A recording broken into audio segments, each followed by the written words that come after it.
दोस्तों, पश्चिम बंगाल के जादवपुर यूनिवर्सिटी से फिर एक बार झकझोर देने वाली खबर सामने आई है। 12 सितंबर 2025 की रात जब कैंपस में छात्रों द्वारा ऑर्गेनाइज्ड एक कार्यक्रम और लेफ्टिस्ट स्टूडेंट विंग एसएफआई का प्रोटेस्ट चल रहा था, उसी समय इंग्लिश ऑनर्स की थर्ड ईयर स्टूडेंट का शव कैंपस के तालाब में तैरता मिला। एक क्लेम के अनुसार पुलिसकर्मियों की पूछताछ में उसके दोस्तों ने बताया कि वो लोग तालाब के किनारे शराब पी रहे थे और अचानक गर्मी लगने से स्टूडेंट तालाब में उतर गई, जबकि उसे तैरना ही नहीं आता था। एक दूसरे क्लेम के अनुसार स्टूडेंट घटनास्थल से थोड़ी दूर दोस्तों के साथ बैठ करके शराब पी रही थी, तब वो वॉशरूम करने उठी और उसके बाद तालाब में पाई गई। अब इस सब के बीच सबसे पहला सवाल यह है कि जादवपुर यूनिवर्सिटी जैसी एक एजुकेशनल इंस्टीट्यूशन में शराब का सेवन कैसे हो रहा था, और ये पहली बार नहीं है कि जादवपुर में ऐसा हो रहा है। वामपंथी स्टूडेंट्स के लिए ये वही आजादी है जो वो हमेशा से चाहते हैं। नमस्कार, मैं हर्ष नायक और आप देख रहे हैं द पैम्फलेट। दोस्तों, ये दर्द नया नहीं है। भारत अभी आरजीकर मेडिकल केस से उबर नहीं पाया था कि अब ये नई कहानी उसे भयानक रात की याद दिला देती है। आरजीकर मेडिकल केस में 31 साल की एक युवा डॉक्टर की बलात्कार के बाद हत्या कर दी गई। 9 अगस्त 2024 को 30 घंटे की ड्यूटी के बाद वो सेमिनार रूम में आराम कर रही थी जब एक पुलिस वॉलंटियर संजय रॉय ने उसकी जिंदगी छीन ली। जेयू केस और आरजीकर केस की कहानियां एक दूसरे से जुड़ती हैं। दोनों युवा थी, दोनों एक शिक्षा संस्थान से जुड़ी थी और दोनों ही उन जगहों पर असुरक्षित रहीं जहां उन्हें सबसे ज्यादा सुरक्षित होना चाहिए था। देखिए, ये सिर्फ दो कहानियां नहीं है। पश्चिम बंगाल के कैंपसों में ऐसी घटनाएं बार बार हो रही हैं, खासकर महिलाओं के खिलाफ। 2023 में जेयू में एक 17 साल का फर्स्ट ईयर छात्र रैगिंग के बाद हॉस्टल की बालकनी से गिरकर मर गया। जांच में पता चला कि उसके कपड़े उतारने को मजबूर किया गया था, उसको ह्यूमिलेट किया गया था। 6 छात्रों को जेल हुई, लेकिन क्या बदला? 2024 में जेयू के हॉस्टल में एक पीजी छात्र को 4 घंटे तक सीनियर्स ने तंग किया, उसे सोशल मीडिया पर माफी मांगने को मजबूर किया। कोलकाता के एक लॉ कॉलेज में 2025 में एक छात्रा के साथ सामूहिक बलात्कार हुआ। कल्याण यूनिवर्सिटी में एक शोध छात्रा को प्रोफेसरों ने तंग किया। विश्व भारती में कल्चरल इवेंट्स के दौरान छेड़छाड़ की घटनाएं मस्ती के नाम पर दबा दी जाती हैं। अब ऐसा क्यों?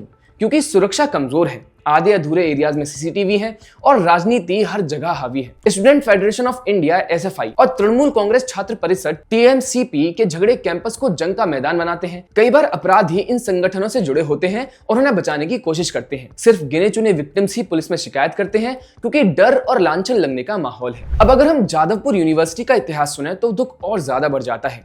ये वही जगह है जहां 1955 में आजादी की लड़ाई की नींव पर बनी थी, लेकिन communist party of India CPIM ने इसे अपनी जागीर बना लिया। एसएफआई के जरिए रैगिंग को वैचारिक प्रशिक्षण का नाम दिया गया और फंडिंग की कमी ने इमारतें जर्जर कर दी।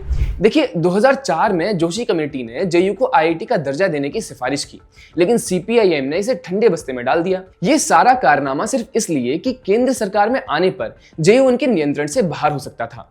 2011 में ममता बनर्जी की टीएमसी सत्ता में आई तो लगा कि शायद थोड़ा सुधार होगा, लेकिन बदले की आग में टीएमसी ने और नुकसान किया। टीएमसी की इनेक्शन की एक दूसरी वजह यह भी थी कि वो वामपंथी छात्रों के पूरे गुट को एक ही संस्था में घेर कर रखना चाहती थी। देखिए, जेयू का सबसे बड़ा सेटबैक 2023 में हुआ जब से इंस्टीट्यूट ऑफ एमिनेंस आईओई का दर्जा छीन लिया गया। असल में इंस्टीट्यूट ऑफ एमिनेंस के दर्जे वाली संस्थाओं में राज्य को भी फंड देना होता है, जो ममता सरकार ने नहीं दिया, और जेयू का बजट 606 करोड़ कर दिया।